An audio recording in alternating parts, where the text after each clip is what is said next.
Welcome to season 11 of the Social Work Rants podcast, providing an inside look of the social work and mental health profession, continuing to discuss social work entrepreneurship, social work being political, and the day to day aspects of the social work profession. Hope you enjoy. Hello, social workers, mental health professionals, and change agents. Welcome to another episode of season 11 of the Social Work Rants podcast. I'm your host, Bash Moreno. Saludos a todos. Greetings, everybody.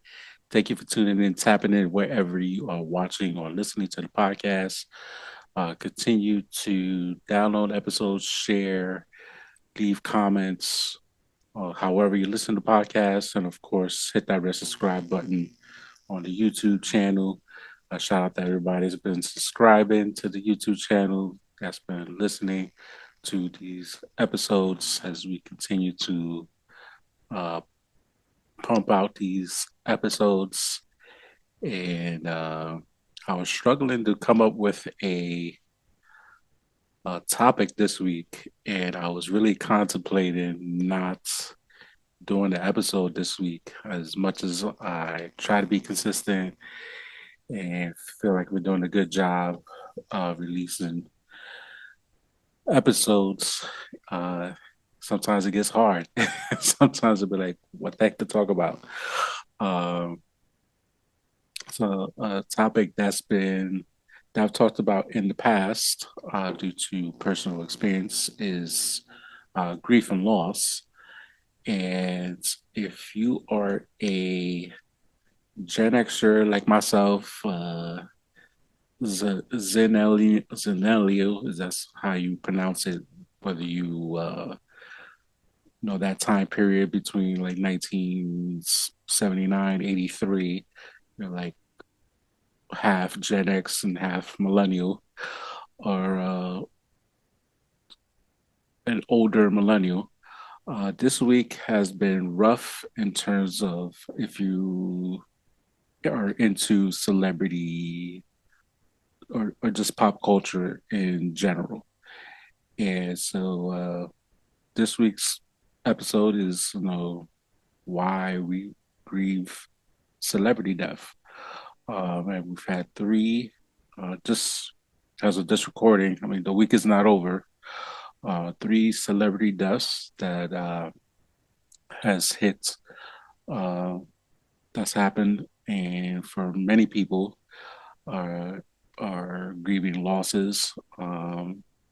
You see celebrities would be on TV, would be whether it be musicians, whether it be actors, actresses, sports figures, and you follow them. You might follow a certain athlete like their whole career, like even from like high school all the way till the time they retire, or you might see a musician literally from the start, and they're still going until some people tour until all the way they pass away, or just actors starting out and you see them pretty much like their whole life like acting, and you follow them, you see them, would it be TV, VHS tapes,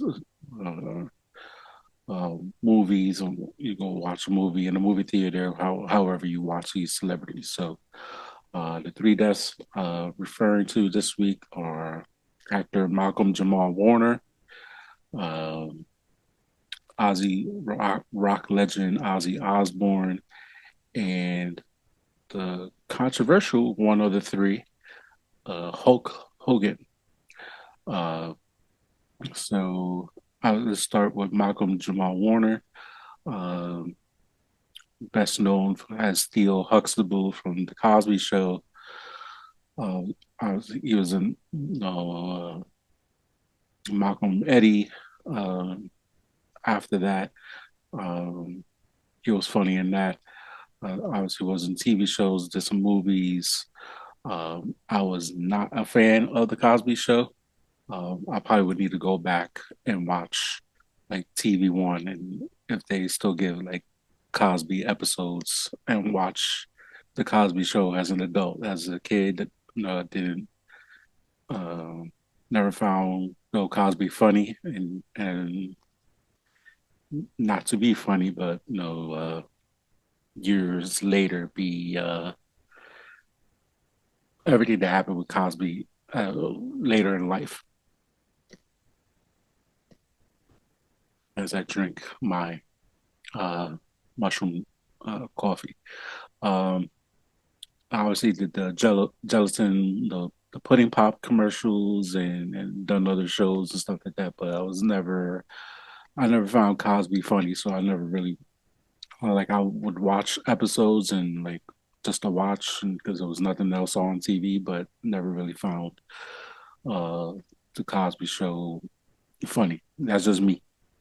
However, the impact of the show obviously had a huge impact showing uh, obviously you know Cosby being the doctor, the wife was a lawyer, kids growing up and having Theo going to college and stuff like that, and all that. The era of the '80s where black and brown folks are dealing with the epidemic that happened in the '80s, and you really saw a different side of what a middle class or upper middle class family would be who happen to be African American. So the concept of the show way ahead of its time. Uh, you didn't see that until before that was like the Jeffersons. So the concept of the '80s is definitely much needed. You know, great concept, and Theo being uh, one of the first big stars of the '80s as a teen was definitely something to behold, and definitely a lot of people uh, definitely felt his loss and in a tragic way, accidental drowning, and feel bad for his wife and his daughter. May he rest in peace. Ozzy Osbourne, definitely not no rock fan, but the impacts Black Sabbath has in the music industry, and Ozzy, and even kind of rejuvenated his career with the reality TV show The Osbournes. Watched a little bit of that. Uh, saw a different side of him and getting to know the family on the show, cast the characters. So may he rest in peace. Controversial. Everybody who knows me knows I'm a huge diehard wrestling fan, and having Hulk Hogan, without a shadow of a doubt, is the biggest superstar in the history of pro wrestling. He literally changed the wrestling game twice. Once in the '80s, the birth of Hulkamania, everything that WWF at the time did, you know, and we still talking about matches he did from like the '80s, and rejuvenated his career in the '90s by being a bad guy, and the success that he had as a bad guy in the '90s going into the early 2000s. That being said, uh, him being a Trump loving racist a hole, uh, you know, it's controversial, well documented comments about who his daughter should be dating or whatever, using the N word. Uh, Definitely not called for, uncalled for, and that goes with his legacy. Like a lot of these, like Cosby, with even though he got off, like still the perception is he allegedly did what he did, like stuff like with P Diddy, what he got accused of, um, and obviously there was video evidence of what he did. R. Kelly's, doing time in jail, and many, myself included, uh, called him the king R&B for years. So, and he's in jail now. So, um, two things can be true. I made a post about it. He's the most recognizable figure in one of the most recognizable figures in all of sports, um, but also being a racist a-hole at the same time. And I remember WrestleMania 35. He came out and I almost lost my voice. I booed him so loud. So uh, that's definitely was a highlight for me, seeing him and booing him. I was never a Hogan fan whatsoever, um, but his impact of the sport of wrestling, uh, nobody can take that away from him. So like, what they got to do with mental health and social work. So, um, sometimes, I remember when Kobe died in 2020, like that his death still bothers me to this day. Um, because as see him from high school, being a Laker fan, see him his whole career till he retired, and then I became a fan of his, being a girl dad, and then finding out about him being a low key investor, and I would love to have seen the a new career of the investor, Kobe, the investor in terms of different companies, and such a big advocate of the WNBA, which I'm sure it would have blown up even more if he was still alive. Um, so when somebody dies and you're at work, or like literally Monday morning, I'm like scrolling on my phone and see Malcolm Jamal-Warner died. I was like, oh snap, that's for a while. For a few minutes, I was like, I don't really feel like doing any work right now. It was just take a pause, and it's part of like, and then you just like, even like with wrestling, like watch wrestling most of my life, so seeing VHS tapes of Hogan wrestling, and just watching wrestling with my parents, and to this day I watch wrestling with my kids. So it's like, wrestling is and part of my life. So um, you know, according to the centerforloss.com, and I'm going to read this off the website. Um,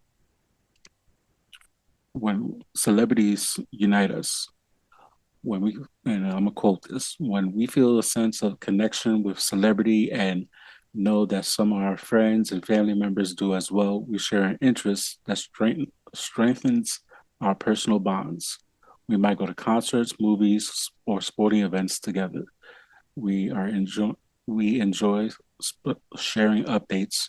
More broadly, we also know that millions of other people across the globe feel connected to the celebrity too.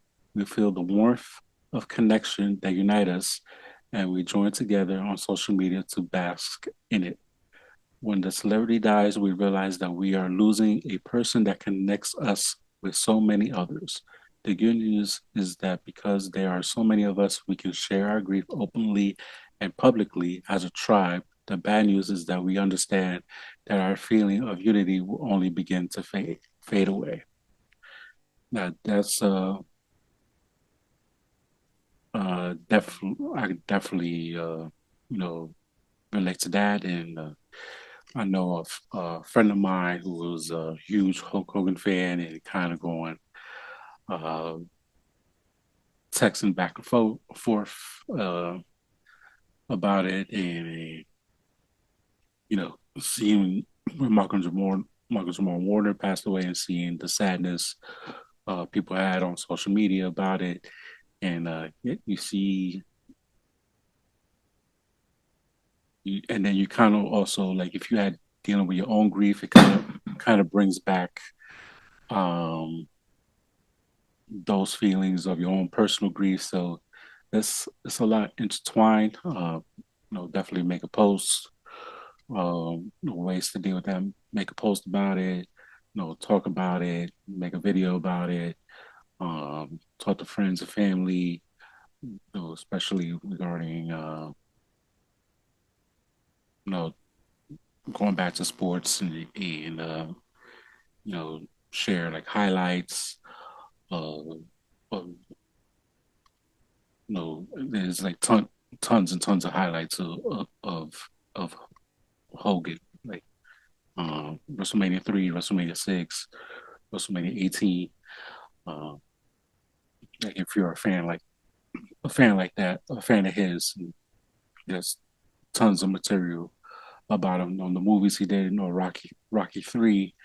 Um, you know, him being on Baywatch, all the movies he did, and things of that nature. So uh, there's this repurposing, content and talking about that. So um, and yet you might just if it hits you that hard, may need to take a PTO day. Like it's, I don't, might be a super diehard fan. You might have an opportunity to meet your favorite celebrity. I've met different celebrities. I've met different wrestlers before, and you know, especially like the old school, like the '80s wrestlers, and he's like met quite a few, like just saying thank you and take a picture with them. Obviously, conventions you got to pay for pictures or pay for autographs and kind of do that. Be like, just thank you. You busted your behind and for my entertainment and a couple of hours of watching you on TV or a live event and just kind of, thanking them for entertaining. So, um, and there will be more celebrity deaths. There will be more, that's the one guarantee people die. So, death and taxes, as they say, are the guarantees in life. And yeah, just as we think about celebrities, just think about your own family situation. Make sure you or your friends, if you haven't talked to people in a while, just like send a text, call people. Still in 2025, still pick up the phone and call somebody, tell them that you love them, uh, tell them you miss them. Was blessed to do a family trip to Puerto Rico. Can't believe it's been like a month already, and see cousins I haven't seen in 30 years, seeing my uncle I haven't seen in like almost 30 years, and just get him a hug and it's like, wow, how you doing? And then if you haven't done that, reach out and make those connections, make those calls, and stay informed, stay connected. Uh, Social media is all about connection and people still dealing with the aftermath of COVID, and people lost a lot of connection and became very anxious, very depressed due to not that sense of that connection being missed. So definitely reach out and connect with somebody. On that note, uh, and again, continue to follow uh, the podcast on Instagram and subscribe, download episodes, and talk soon. Peace.